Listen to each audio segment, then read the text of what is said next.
Olá, esta sexta-feira, dia 5 de março, registra dois movimentos no tabuleiro de xadrez aí do futebol brasileiro quanto à definição de treinadores para a temporada. O Atlético Mineiro anuncia a volta do Alex Stival, o Cuca, o treinador campeão da Libertadores de 2013, para dirigir o time na temporada. O Cuca tinha deixado o Santos, dava a impressão de que iria descansar um pouco, mas esse descanso durou raros dias aí, e está de volta ao Galo depois de mais de 7 anos, pouco mais de 7 anos, né?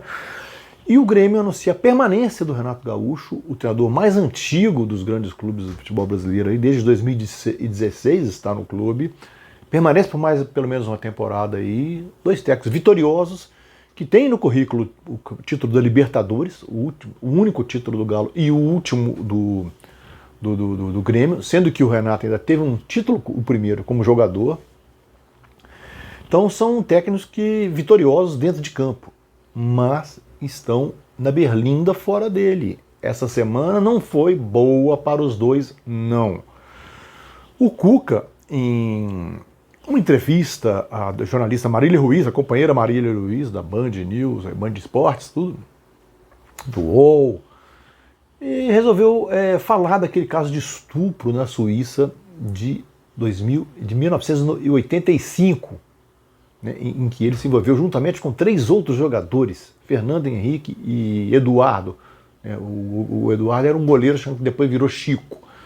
Os 4 se envolveram num caso de estupro de uma garota menor de 13 anos e foram condenados na Suíça. Foram condenados, não podiam entrar no país. O crime prescreveu em 2004, o Cuca não podia entrar. Então ele faltou com a verdade, para não dizer que ele mentiu, quando disse que ele tinha sido absolvido. Não foi, ele foi condenado. Ele nem estava mais no país, não estava, porque o Brasil não permite a extradição dos seus habitantes, aí, de seus naturais aí. Então não foi. Mas ele foi condenado. Nós, na imprensa, somos muito culpados disso também, porque nos calamos sobre o assunto durante esses anos todos, essas décadas todas.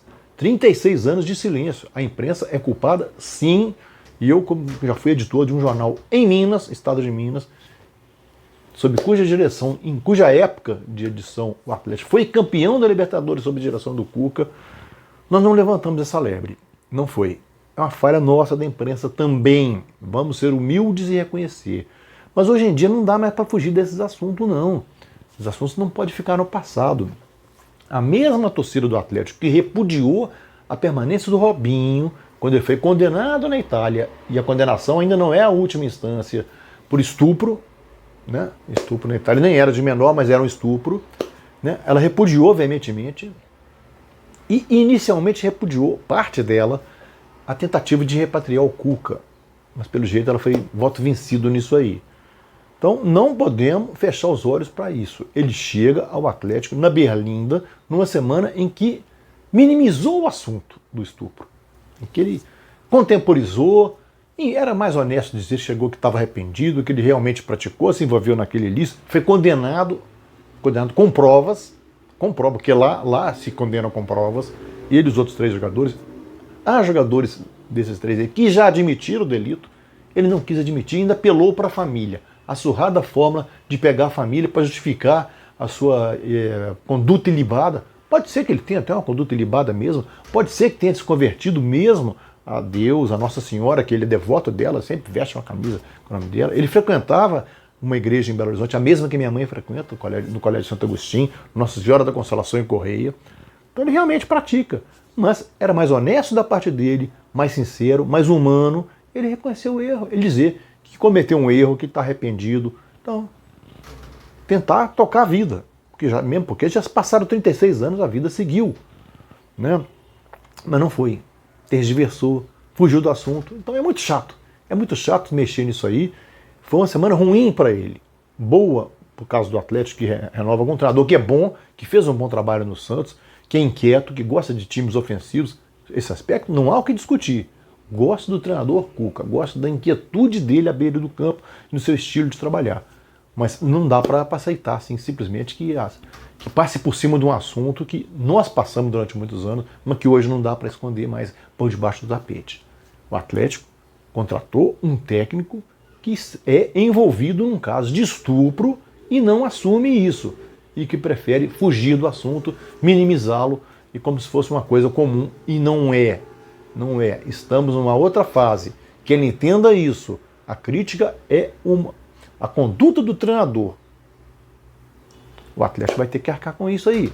Vai ouvir, vai haver perguntas, não, o assunto não vai ter como ser escondido mais, por mais que parte da imprensa, e eu reconheço, lamento isso, vá tentar contemporizar, botar panos quentes, mas não dá mais para esconder. A minha amiga e que ex-subeditora, antiga subeditora, Kellen Cristina, escreveu com propriedade sua coluna no Estado de Minas, que publicada nesta sexta-feira, sobre esse aspecto. Não dá para fugir do assunto, não. Vai ter que engolir isso aí. Outra coisa, o Renato, não é um caso tão grave. É um caso muito menos grave, diga-se de passagem. Mas continua na sua postura negacionista da ciência, da verdade, do que ocorre no Brasil, defensor do atual presidente. Não sei como é que as pessoas ainda conseguem defendê-lo. Na conduta na pandemia, principalmente, a conduta belicosa, a conduta de boicote.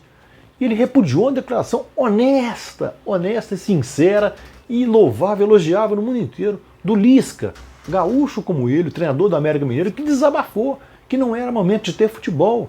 Desabafou essa semana no jogo do América, no interior, contra o Atlético em São João del Rei. Deu a pessoal da Premier, do Premier Esporte lá, da transmissão, desabafou quanto a isso. Ele estava lamentando, fez um apelo ao Tite, ao Kleber Xavier, ao Juninho Paulista, ao pessoal da CBF, ao Caboclo, que pensem bem, repensem essa situação, que parem o futebol, que vai ter Copa do Brasil com times cruzando o país inteiro aí para jogar para lá e para cá, 80 times, com delegações de 30, levando esse vírus para lá e para cá, por aeroportos, por conexões, para hotéis, para estádios. Ele fez um desabafo sincero, e o Renato vai e critica, assim como o senhor Richarlison, jogador vitorioso pelo São Paulo, pelo Atlético Mineiro, né, sob a direção do Cuca, foi campeão da Libertadores, inclusive, né, que também fala que é jogar pra galera, coisa com salário que o Lisca ganha, é fácil. Não, não é fácil não. O salário que o Lisca ganha, ele dá autoridade sim. O fato de estar em campo, de ser formado em educação física, de conviver com isso, de conhecer coisas do corpo humano, do organismo, de ter perdido companheiros disso. Então o Renato também praticou esse negacionismo ao criticar o Lisca, ao discordar, falou que adora o Lisca, mas discorda que o futebol é como se fosse o futebol é o ópio do povo. Isso é coisa de ditadura, coisa da época do Médici, nos anos 60, da ditadura militar, não é por aí não. Não dá para negar. O futebol não podia estar sendo disputado, não. E o Renato fica defendendo isso aí, defendendo, negacionista. Não dá. Então, na semana em que os dois deram declarações infelizes, eles são notícias, somos obrigados a noticiar e comentar, dirigindo dois gigantes do futebol brasileiro, dois times com capacidade para vencer a Libertadores, embora o Renato, tecnicamente, no último ano, tenha deixado muito a desejar.